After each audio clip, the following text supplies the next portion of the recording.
안녕하세요. 저는 10년차 경찰 공무원 최지현 경사입니다.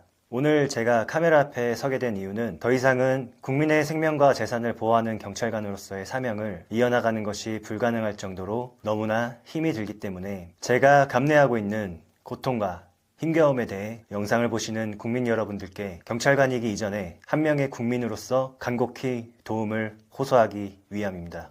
때로는 엄청난 비판과 미움을 받기도 하는 경찰 조직에 몸담고 있으면서 저 역시도 애정과 미움이 교차하기도 합니다만 저는 오늘 조직에 대한 비판이나 폭로를 하기 위함이 아닌 저와 같은 처지의 동료를 지키고 선배, 후배 경찰관들이 저처럼 힘겨운 시간을 보내지 않았으면 하는 마음에 카메라 앞에 서게 되었습니다.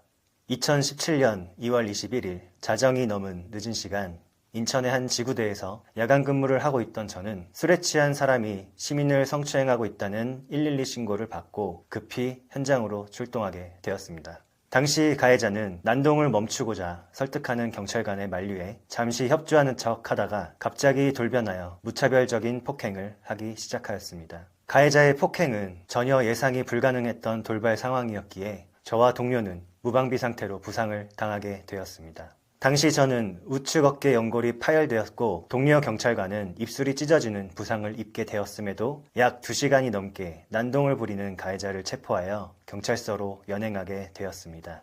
가해자는 공무집행방해 및 상해 혐의로 재판에 서게 되었지만 어떠한 구금이나 구속 없이 벌금형으로 종결되게 되었습니다. 그렇게 사건은 종결되었지만 저의 인생은 그때부터 고통의 시간이 시작되었습니다. 가해자는 재판부의 부상 경찰관들에 대한 치료비 보상을 약속하며 반성하는 모습을 보였으나 재판이 끝나자 입장을 바꿔 대기업 임원으로 근무하며 다소 재정적으로 여유가 있는 형편임에도 불구하고 지금까지 7년간 단 한 푼의 치료비도 보상하지 않았습니다. 사건 이후 저는 총 2번의 어깨 수술 끝에 영구장애 판정을 받게 되었고 이로 인한 심각한 후유증까지 앓게 되어 현재까지도 업무와 치료를 병행하며 고통 속에 치료 없이는 살 수 없는 생존 치료를 이어가고 있습니다.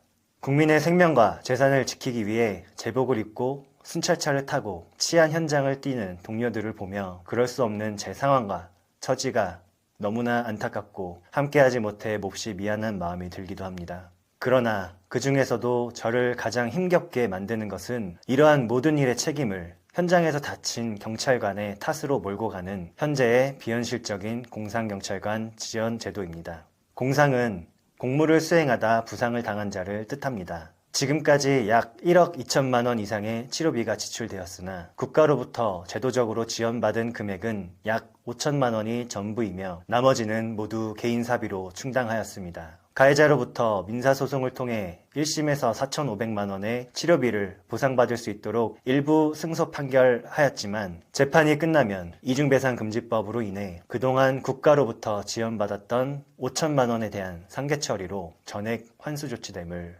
통보받았습니다.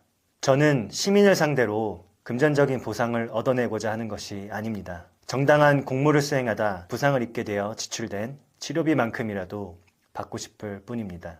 그러나 현재의 제도와 법으로는 부상당한 경찰관이 국가로부터도 가해자로부터도 치료비 전액을 보장받을 수 없는 현실입니다. 저는 지금도 매달 받는 급여에서 상당한 금액을 치료비로 지출하고 있습니다. 여기에 국가와 가해자를 상대로 제기한 모든 법률 비용 또한 개인 사비로 충당하고 있습니다. 경찰관이라는 이유로 현장에서 시민을 보호하다 맞았고 다쳤지만 경찰관이라는 이유만으로 피해자가 될 수 없고 치료조차 제대로 보장받을 수 없는 현실이라는 것을 국민 여러분들께서는 믿으실 수 있으십니까?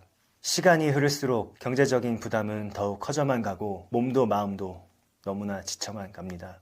최근 묻지마식 흉악범죄가 기승을 부리는 상황 속에 많은 경찰관들이 국민의 안전을 지키기 위해 노력하고 있습니다. 저와 동료들이 위험한 치안 현장에서 부상을 당하더라도 치료를 보장받을 수 있는 환경을 만들어 주시기를 간곡히 부탁드립니다.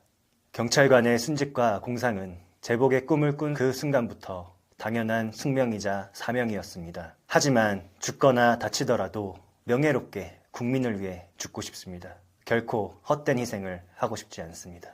국민 여러분, 제가 다시 현장으로 나갈 수 있게 도와주십시오. 제 이야기를 들어주셔서 감사합니다.